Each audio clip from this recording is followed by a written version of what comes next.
suerte, la gran oportunidad de estar hoy con una mujer magnífica, Gioconda Belli, escritora, poeta y novelista nicaragüense, quien está aquí en el país para recibir el doctorado honoris causa, el máximo galardón que otorga la Universidad de Costa Rica a personas cuya trayectoria, por medio de su trabajo, de sus estudios, ha impactado de manera importante en la cultura internacional.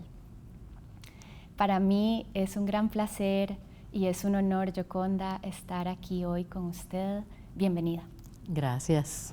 Encantada yo también de estar aquí. Muchas gracias.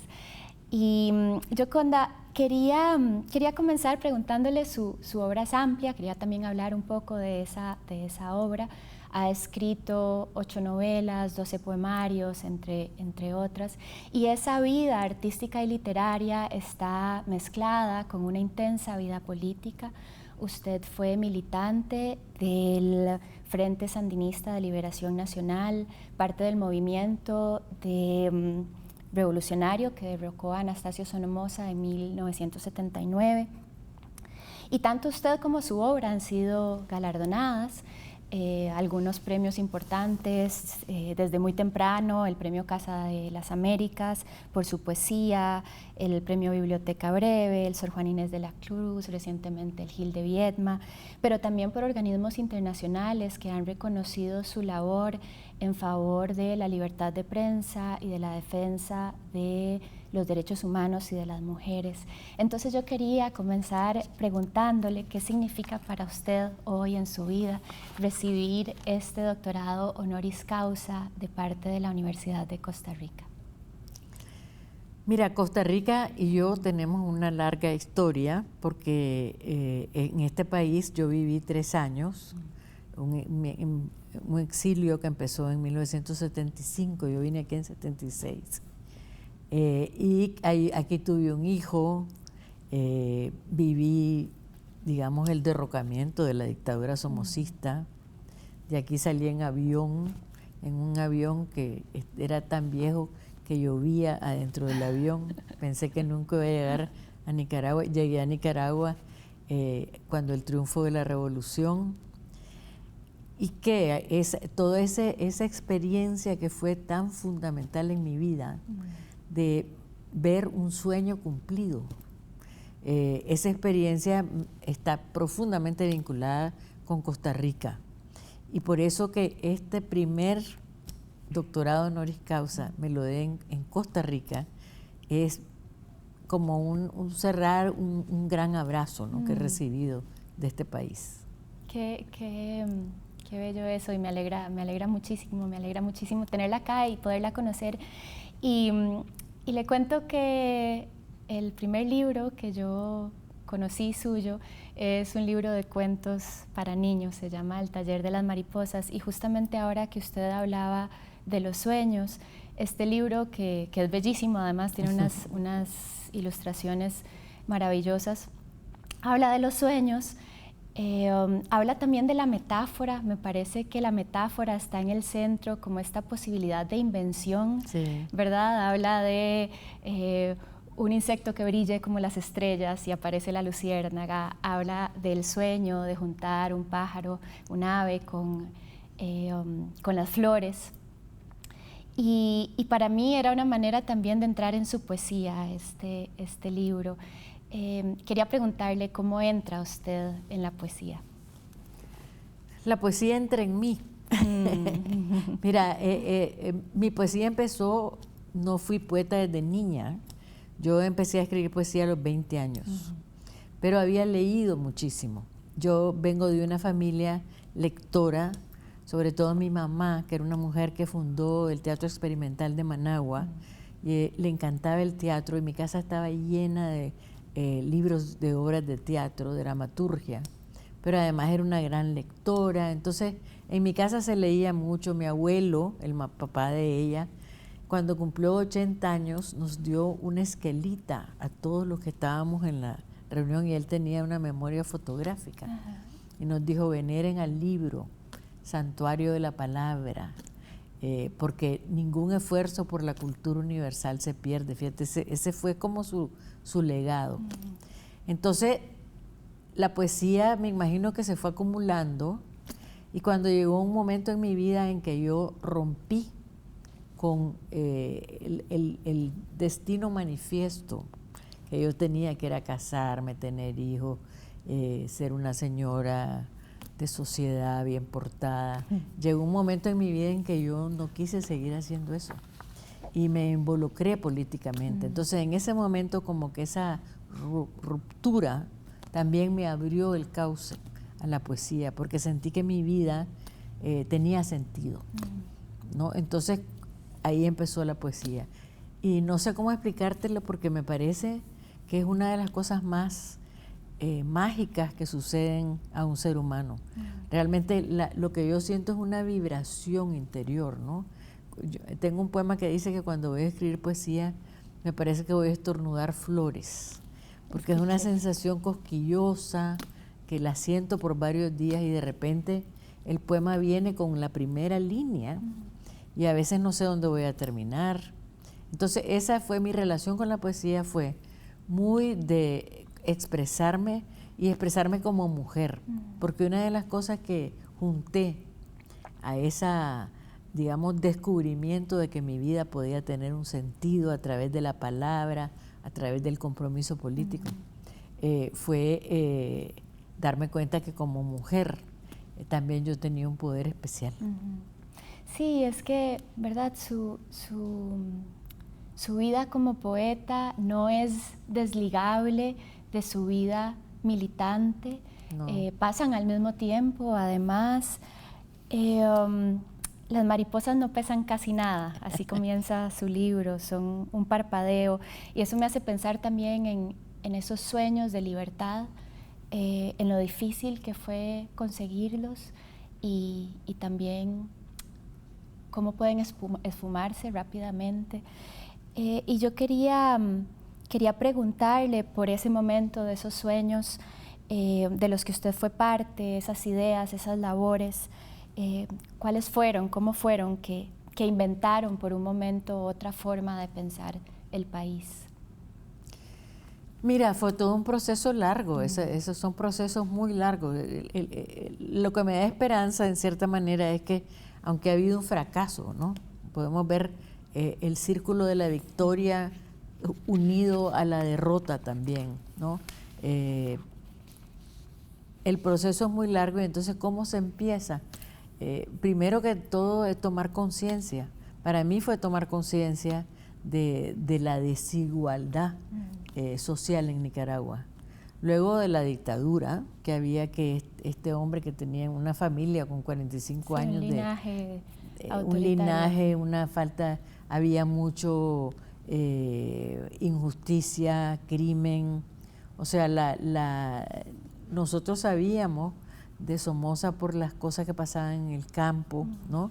Y también yo de chiquita tenía un vecinito que jugaba béisbol, y cuando el vecinito se volvió adolescente y se metió en la universidad a hacer cosas, lo mataron en la puerta de su casa. Y entonces yo iba a comprar confites a la venta y veía la mancha. Es el vecino Silvio, ¿verdad? De la familia italiana que vivía a la par de ustedes. Sí. Silvio, ¿cómo se llama? Con P. Con P, sí, bueno. Silvio, ya me voy a acordar. Parodi, Silvio Parodi. Entonces, todo eso te va creando una conciencia. Sí. Y lo que hay que vencer es el miedo. Básicamente, cuando uno se propone un cambio político como el que nos propusimos nosotros, en primer lugar, perder el miedo a la lucha armada. Yo no estaba preparada en mi mente para aceptar que había que usar la violencia. Eso es desafortunadamente fue una situación en que nos dejaron sin ninguna alternativa, y yo llegué a la conclusión de que no había más remedio, que si realmente queríamos un cambio, había que hacerlo de esa manera. Pero fue muy difícil tomar esa decisión, pero fue un gran trabajo de colectivo. Yo no me arrepiento, fíjate, de haber participado en la revolución sandinista. No me arrepiento del heroísmo de la gente, de lo que significó para las vidas de muchos de nosotros, de la gente que se murió, como no voy a sentirme obligada, ¿no? Y eso en parte me motiva a seguir comprometida. Yoconda, vamos a irnos a una breve pausa. Estamos acá con Yoconda Belli, nos vamos a ir a una breve pausa, pronto regresamos.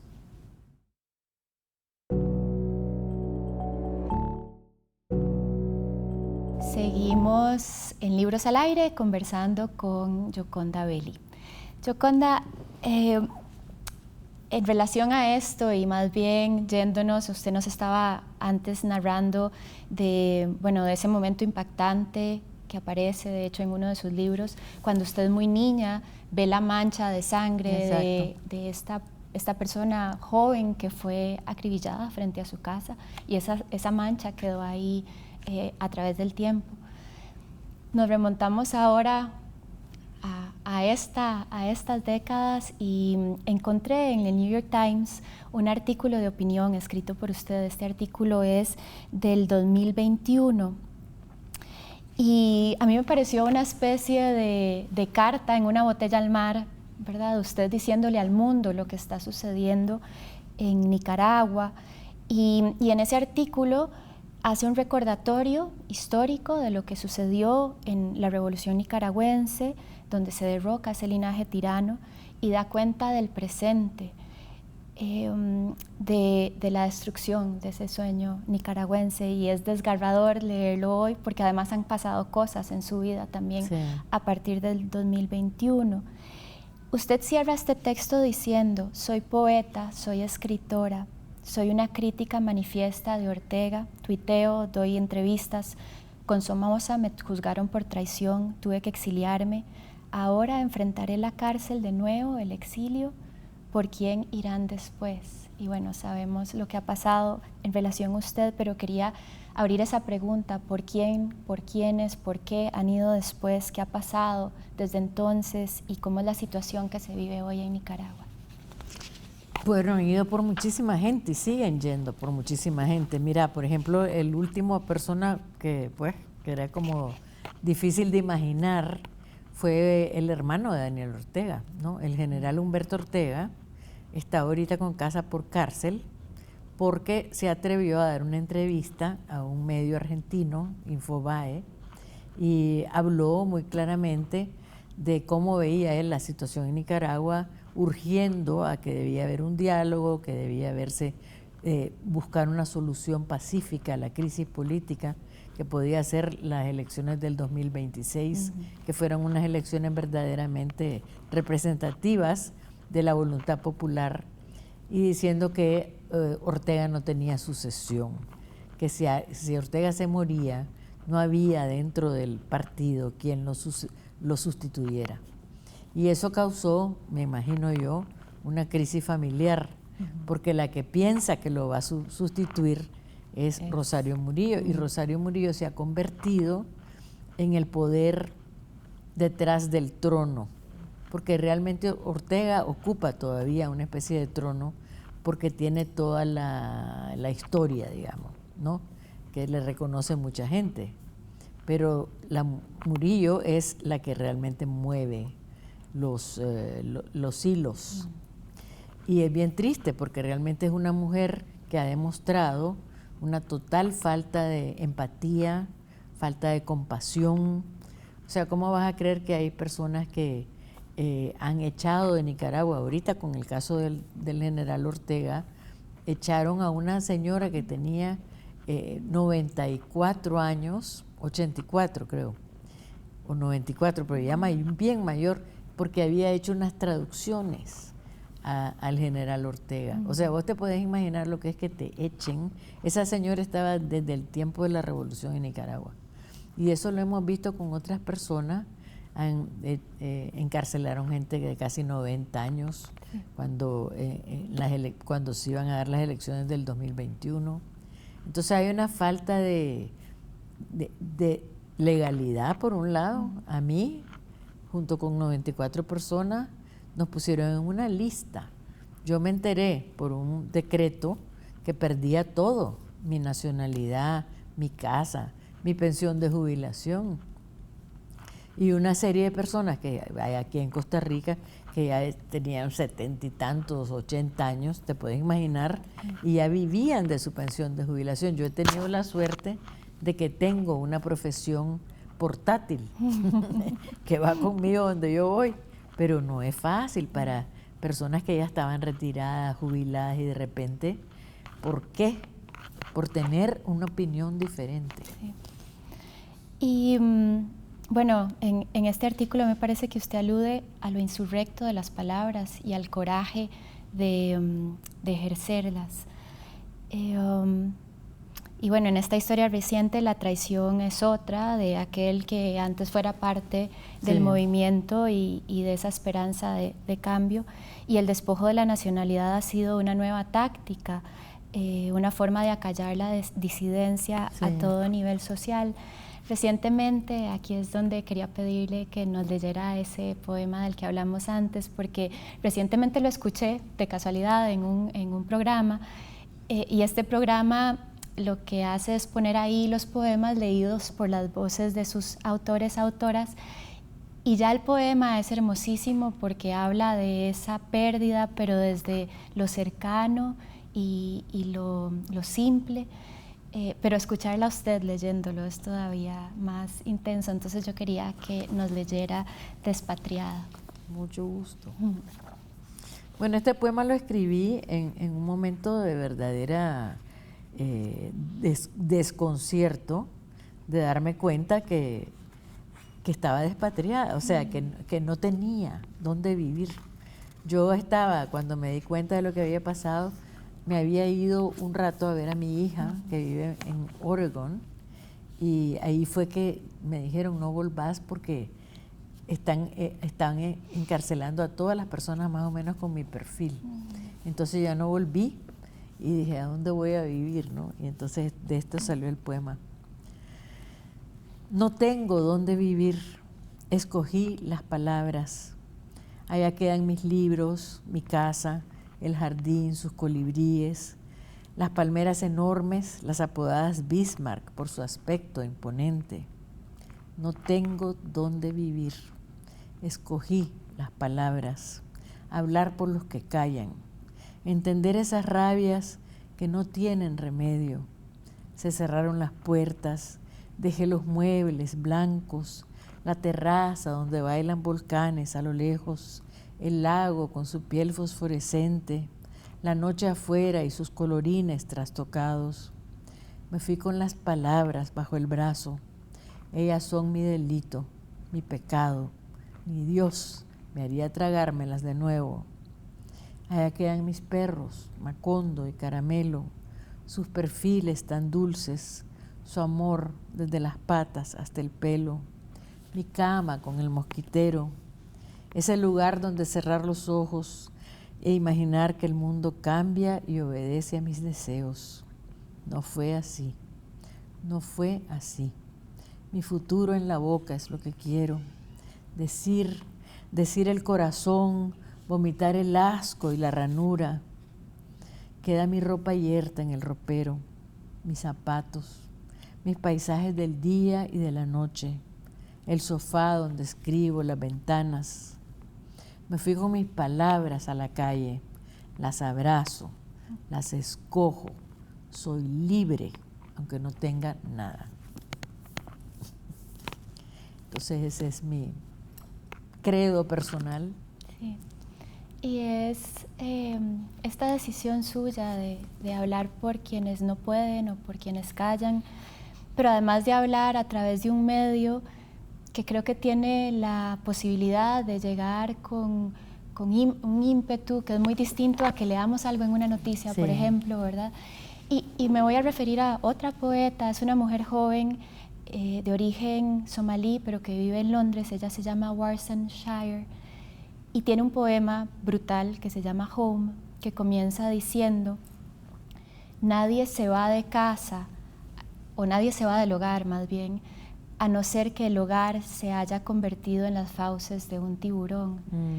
Y para mí, esos dos poemas que habla, digamos, el suyo desde este dolor de esas cosas y esos lugares, hasta de la ropa, ¿verdad? Uno puede sentir esa ropa que quedó ahí, así como este otro que habla acerca de las personas refugiadas, y usted nos relata en este artículo del New York Times, amparándose en la declaración de la Comisión de Derechos Humanos, de los datos de eso que sucede en el 2021, las personas asesinadas, las personas lesionadas, y en ese momento las 100.000 personas exiliadas. Entonces, pienso que a través de estas palabras suyas, quienes no conocemos esa realidad, podemos por lo menos acercarnos a imaginarla, y quería abrir el espacio acá para que usted nos cuente lo que es eso de perder los lugares queridos, seres queridos, hasta los perros, de un día para otro, y tener que dejar la patria también, ese hogar simbólico. Es inenarrable, porque mira, yo perdí eso, esa misma sensación tuve cuando me fui al exilio en 1975. Era peor incluso porque yo tenía 2 niñas chiquitas y las tuve que dejar en Nicaragua. Yo me tuve que ir un 20 de diciembre porque capturaron a la persona con la que yo tenía más relación, mi responsable, les decíamos en ese tiempo. Entonces lo capturaron, y el arreglo que nosotros teníamos era que si capturaban a una persona, esa persona tenía que aguantar una semana cualquier tortura para darle lugar a los que conocía y a los que podía mencionar para que se pusieran a salvo. Entonces yo en esa semana me tuve que ir, y era un 20 de diciembre. Me acuerdo que yo había hecho el arbolito de Navidad, y que entonces estoy saliendo de mi casa en la madrugada viendo las lucecitas del árbol de Navidad y dejando a mis 2 hijas, una de 5 años y la otra de 1 año. O sea, no te puedes imaginar. Y llegué a México a esperar para ver si me mencionaban, y me mencionó, pues salía más adelante, tuve tiempo de irme. La sensación de no poder regresar a tu país, el enredo que tuve para que mis hijas poderlas recuperar, y las recuperé, empezar una nueva vida aquí en Costa Rica. Bueno, y tuve mucha suerte porque tuve un trabajo, pero esa sensación de soledad, de tristeza, de imposibilidad. Yo me acuerdo cuando veía los rótulos de Nicaragua aquí, era aquella sensación de no poder ir. Y ahora tengo una sensación parecida, pero con mucha más rabia, en cierta manera, porque en ese momento era Somoza, yo era una cosa, pero después de todo lo que hicimos, de todo el trabajo, de todo el dolor que pasamos, y eso que a mí, o sea, yo no me morí. Yo empecé en una célula que éramos 10 personas, y de las 10 quedamos 2. Entonces yo vi morir amigos míos. Entonces ahora es una sensación más dura, da más rabia. Hay un poquito menos de esperanza de que eso vaya a cambiar muy rápido, porque ya la oportunidad de lo que hicimos en esa oportunidad, ya la gente no quiere la lucha armada, ni quiere armas, tienen razón, o sea, ya estamos en otra etapa histórica. Entonces, no sé cómo se va a resolver, pero yo sí creo que se va a resolver. Tal vez yo no lo voy a ver, ¿no? Cuando me preguntan, ¿vas a volver a Nicaragua? Y les digo, claro que sí, viva o muerta, porque voy a volver a Nicaragua. Pero la situación para muchísima gente, o sea, hay 1 millón de exiliados ahorita. 1 millón de exiliados. 1 millón. Y una gran cantidad son jóvenes. Sí. Todo el talento joven de Nicaragua, casi todo se ha ido. Entonces esa es una pérdida de capital humano profunda, irreemplazable. Sí. Porque ya después de lo que pasó, pues, quién sabe si regresan.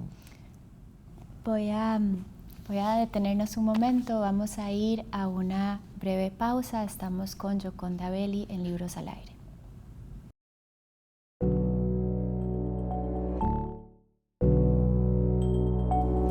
Estamos de vuelta con Gioconda Belli en el programa Libros al Aire.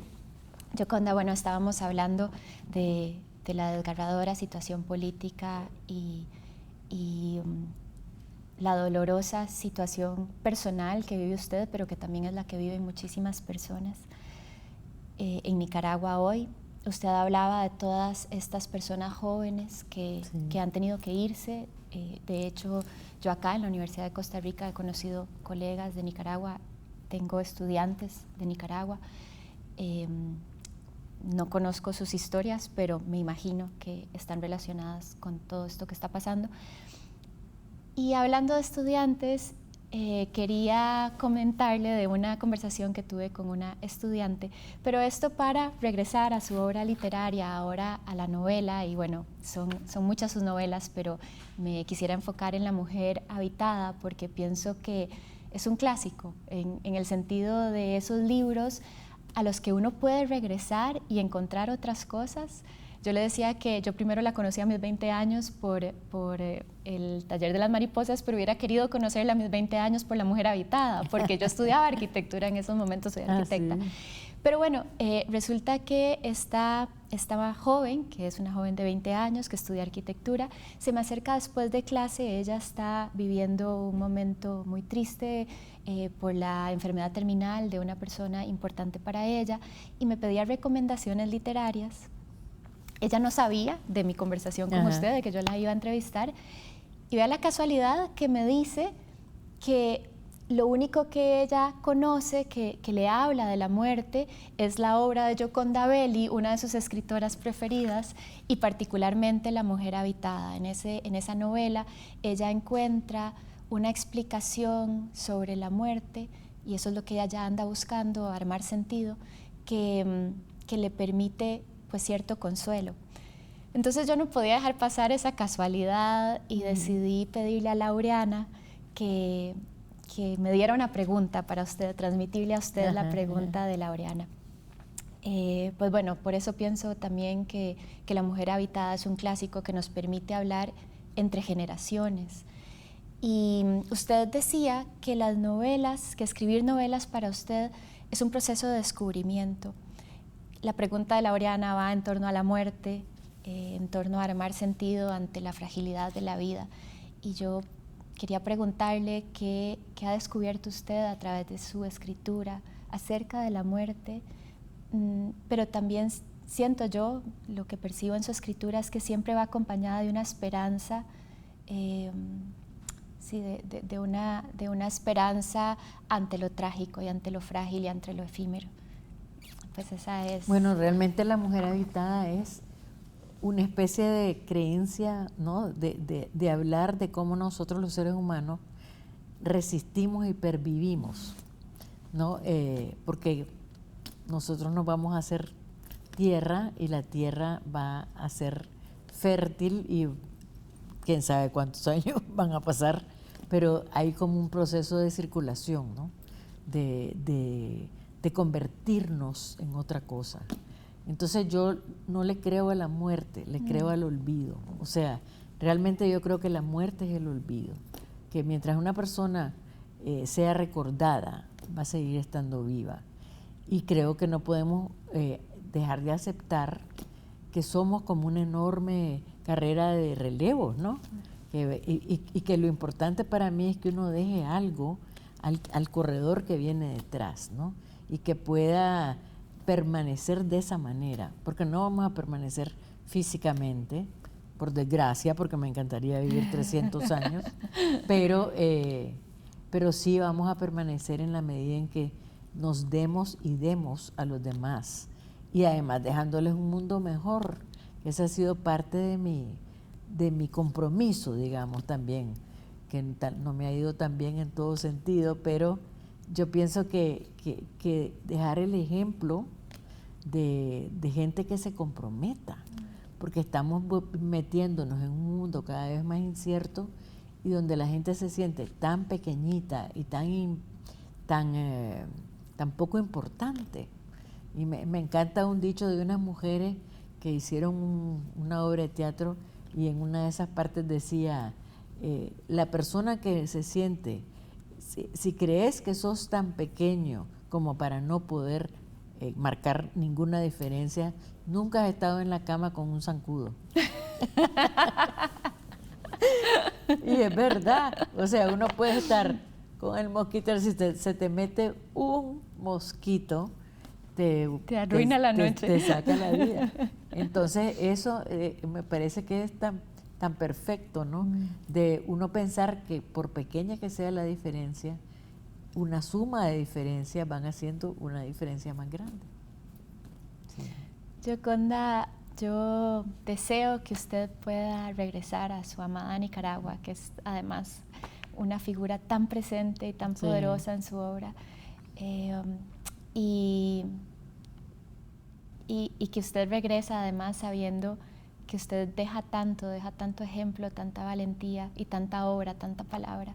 Para mí ha sido pues de verdad que una suerte de la vida poder tener esta corta conversación con usted, y le agradezco muchísimo habernos acompañado y habernos dado con tanta generosidad sus palabras. Bueno, yo te agradezco muchísimo lo agradable que ha sido y que me hayas hecho decir cosas pues que me gusta haber dicho. Muchas gracias, mucho gusto, y a todas las personas que nos acompañan. Estuvimos hoy en Libros al Aire con la escritora nicaragüense Gioconda Belli.